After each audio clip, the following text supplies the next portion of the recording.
What's up guys, it's me again, Junji Extreme. So ngayon guys, maganda yung content natin. Under content para sa mga katanungan nyo, sasagutin natin. When is the best time to do bulking or to do cutting? Dalawang goal to na cycle na ginagawa ng mga gymmers. Pinaka-basic na cycle is yung bulking and then cutting. Bulking guys is like a process of gaining weight or getting bigger. Usually, yung mga nagbo-bulk is yung mga medyo mapapayat or yung tinatawag nating ectomorph or yung maliliit yung body composition. Ngayon, matatanong kayo, Coach, nagsisimula pa lang ako mag-gym. Ano ba yung maganda para sa akin, bulk ba or cutting? First things first, tingnan yung body composition nyo. If your BMI is underweight kayo or medyo mababa yung timbang nyo, and then yung muscle mass nyo is medyo maliit. In short, mapayat kayo or maliit kayo, that's the best time that you need to do bulking. Kasi sobrang importante nito eh. Very first step is very crucial para sa journey nyo eh. So, paano kung yung ginawa nyo, payat na kayo, nag-cutting pa kayo, mas lalo kayong liliit, diba? It really depends on your body composition. Kasi sobrang crucial yan eh. Grabe yung hard work nyo, tapos mali pala yung ginagawa nyo, hindi inline kung ano yung bagay sa inyo. Yun, kasi ako guys, ako rin, nagsimula ako sa ectomorph and I was like very small. Sobrang payat ko talaga. And then yung one thing talaga na nasa isip ko is I really need to bulk up. I really need to gain muscle. So, yun din talaga yung ginawa ko. Kasi nanonood rin ako ng mga YouTube videos, mga kagaya nito, na kung ano ba yung bagay sa akin, do I really need to do cut or do I really need to do bulk? So, ganito, tingnan nyo yung BMI nyo if underweight kayo, and then tingnan nyo yung muscle mass nyo. If maliit kayo, yun nga, sabi ko kanina, if mapayat kayo, that's the best time to bulk up. So, bulking is the process, guys, to gain weight, gain stronger, to gain that quality size na gusto nyo, di ba? So, yun naman talaga yung goal natin eh, sa pag-gym. Kasi ito yung misconception, marami nagsasabi yung gym is para lang ngayon yun sa mga matataba na gusto magpapayat. No guys, gym is also for gain weight. Kasi that's the process na nag-workout ka, then mataas yung calorie intake mo. That's the process what we call bulking. Pero kailangan mas mataas yung calorie intake kasi nagsusurplus tayo din sa activity rate.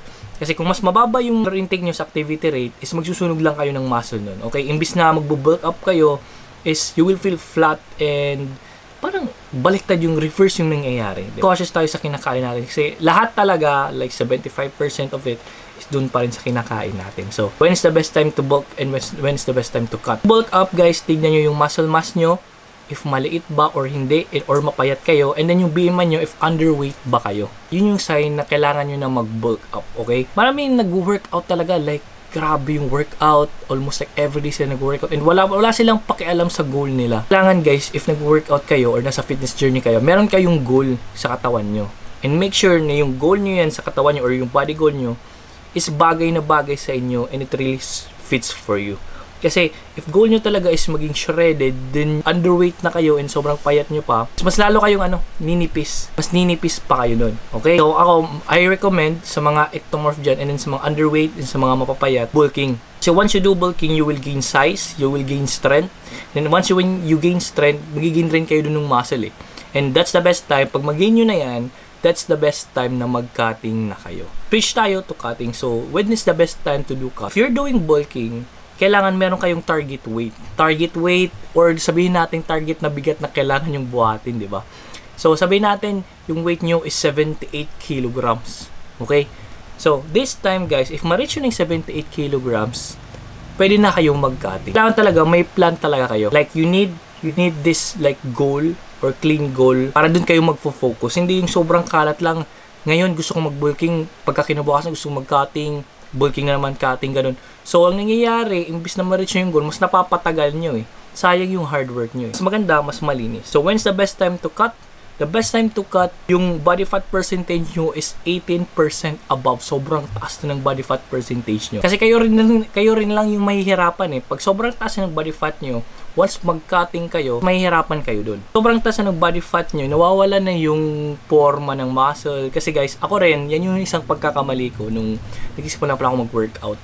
Kasi yung goal ko lang talaga guys is lumaki. Like, I really need to get big. I eat a lot. Kahit ano kinakain ko, high calorie foods, pizza, fast food chains, only rice, kahit ano, basta lumaki ng katawan ko, hindi ko na mamalayan, humahabol na pala yung chan ko, like sobrang laki ng chan ko, malaki yung dito ko pero yung mukha ko like sobrang rounded, malakas ako, pero the thing is nakita ko, once hindi pump yung katawan ko, nakikita ko sa mirror ko, is parang hindi lang ako nag-gym eh. Malaki lang ako, malakas, pero yung body fat ko is sobrang taas na. That's the best time na realize ko na I need to cutting. So, In short guys, parang preferences rin na yan eh. So hindi ko kayo pinipilit sabihin na mag-cutting ka na ganun. Pero the thing is kailangan dalawang cycle yan. It's not always bulking lang tayo ha. Shoutout sa mga nagbo-bulking na almost ilang years na bulking. Hindi guys, you also need to train discipline. Sa discipline guys, sa cutting talaga, we really need discipline. If you want to get that 6-pack abs, kailangan pababain natin yung body fat percentage natin.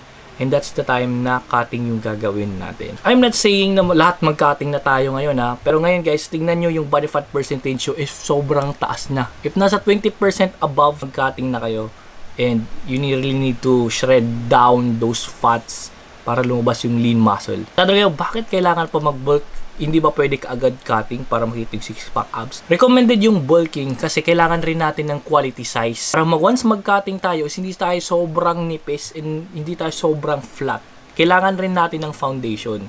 So, yung foundation natin for quality cutting is syempre magbo-bulking tayo. Pero, ganito if yung katawan nyo is endomorph or medyo matlaki yung muscle frame nyo and then mataas na kaagad yung body fat nyo, huwag na kayo mag-bulking. Kaagad na kayo mag-cutting. Mataas na kaagad yung body fat percentage nyo. Halimbawa yung mga naglo-lose weight.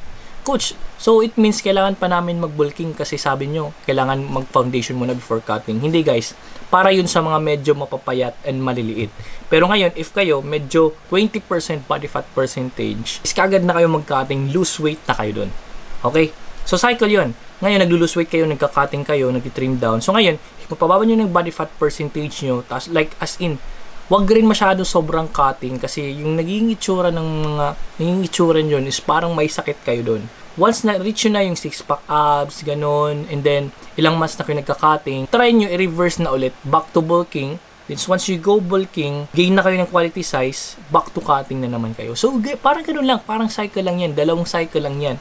Inuulit nyo, iniikot nyo lang yung cycle after bulking, cutting, after cutting, bulking na naman ulit, ganun. Pero, the thing is, depende rin yan sa body type natin. Tignan nyo guys yung body fat percentage nyo. Yung body fat percentage nyo. Lalabas yung abs natin sa lalaki, 15% below. So, yan yung target natin. If you want to get that body fat percentage, if you want to get a 6-pack abs, kailangan pababaan nyo yung body fat percentage nyo to 15% below para makat talaga yan, ma-shred yan. So, yung 10% below is a little bit extreme. Pang-competition na yan. And then, kailangan nyo talagang mag-cutting if gusto nyo yung 6-pack abs. But, if you want to get that size, that strength, you need to do bulking. Pero tignan nyo muna yung body composition nyo ngayon. You need to have that clean goal. Kasi if wala talaga kayong goal, malilituhan lang kayo and then sayang lang yung pinaghirapan nyo. Yun guys, I hope nasagot ko yung katanungan nyo. Let's always remember to work smart.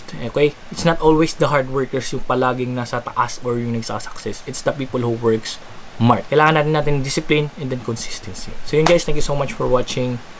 Peace!